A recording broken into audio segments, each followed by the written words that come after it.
crowd. I don't think they ever get carried away negatively with the performances. They realise we're just here for results, and they tend to get results in this competition. After that first leg performance and what is still under investigation, allegations of racism against Vinicius Jr, to come out, and he also got quite a lot of abuse at the weekend as well in their own league, to come out and perform like that again, it's kind of nothing short of what you would expect of him, but it's still impressive, Farah.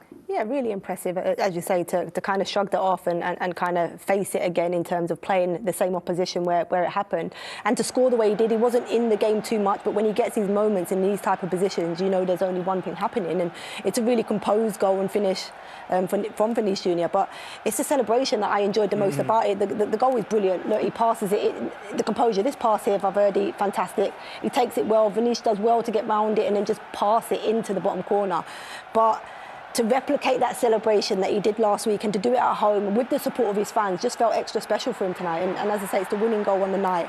And I actually think his hips moved a little bit better tonight than last week. Yeah. Better than you, Joe? Or? Yeah, maybe. We'll see. With a bit of WD-40, I reckon they could do it. Maybe a concern that they need to look at is what you guys picked up was Trent Alexander-Arnold and his defending.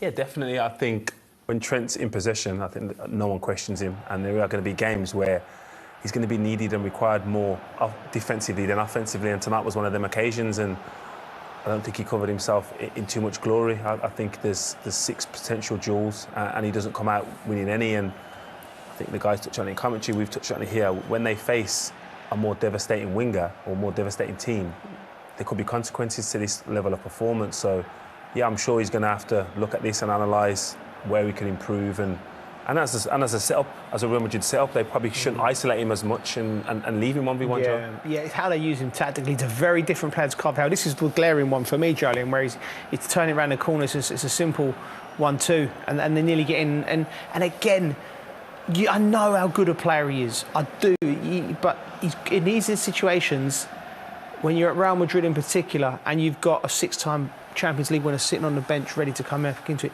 you just have to perform better at them things. And the frustrating thing is because it's the simpler things of the game. The complicated things, he's a genius of a footballer, but he needs to tighten up on them. And I guess that's the risk that you are willing to take with Trent Alexander-Arnold, because he can produce brilliance. But then when you look at either City or Sporting, if you imagine for a second in the next round it's Manchester City, who do you think the boss is going to go with in that case?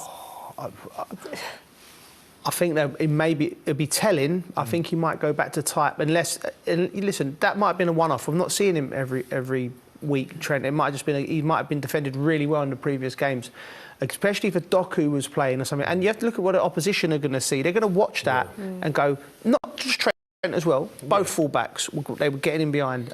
And Doku could go there, and we've seen him go there earlier in the season and destroy them. So it's not a Trent issue. It's going to be a right-back issue for Real Madrid. But I think it will be both fullbacks. I think, look, we highlighted, and it was obvious tonight that Trent's defending wasn't great, and the duels, I guess the stats marry up to that. 6 duels and don't win one. But I felt on both sides. And half of that, you think about their wide players, they're in that sort of cheap position, aren't they? You look at Vinicius Jr.'s goal.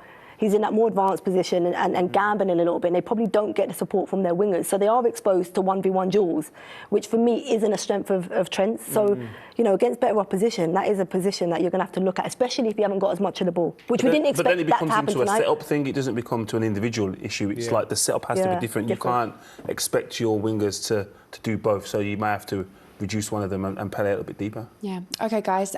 More reaction after the break, because we've got loads to get you updated with. Trent, congratulations through to the last 16. It turned out to be quite a tough game tonight, but you made it through. You must be satisfied. Yeah, I think it's what we expected. Played them a few times this season now, so we expected a difficult game. They came out and attacked from early, which of course they needed to. No, there was a test and a challenge with them scoring a goal, and it could have changed our mentality and the way we played our game. But we reacted in the perfect way.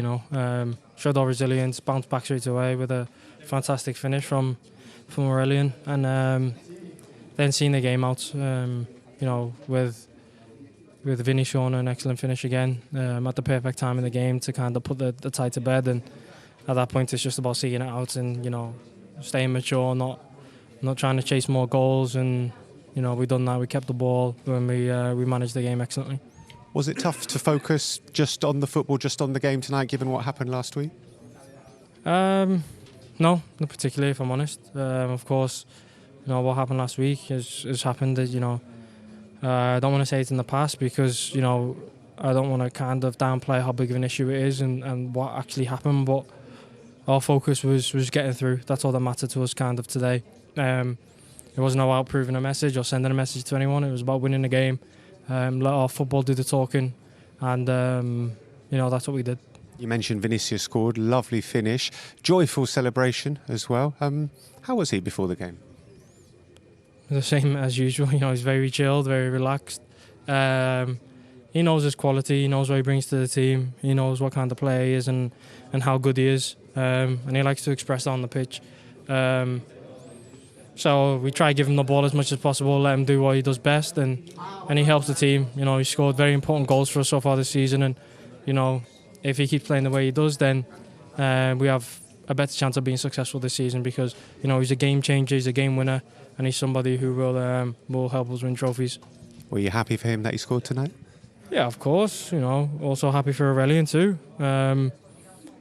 Like I said, it wasn't so much like he needed to score to send a message or to show, you know, his mentality. I think the people closest to him, the people that know him best, his teammates, the people around the club, we know what he's like. He doesn't need to prove anything to anyone because he's shown it time after time and time again how good he is. So, you know, his mentality was go out there and help the team win the game, and he's done that again today. Very, very important over the two legs, and, you know, steps up when we need them most.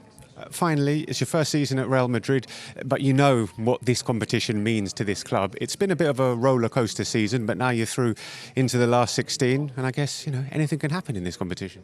Yeah, for sure. You know, our aim, the start of every season is to win this competition. We know the importance of it for the club, for the fans. We know what it means. The club being the most successful in this competition. There's an expectation and a demand on us as players to perform and to progress into the later stage and win the trophy, win the competition. The quality of the team, the individuals and collectively, you know, there's no reason why we can't go and win it. You know, from this point on, including this tie, it's very, very difficult games no matter who you come up against. But, you know, we're more than ready to face whatever challenges come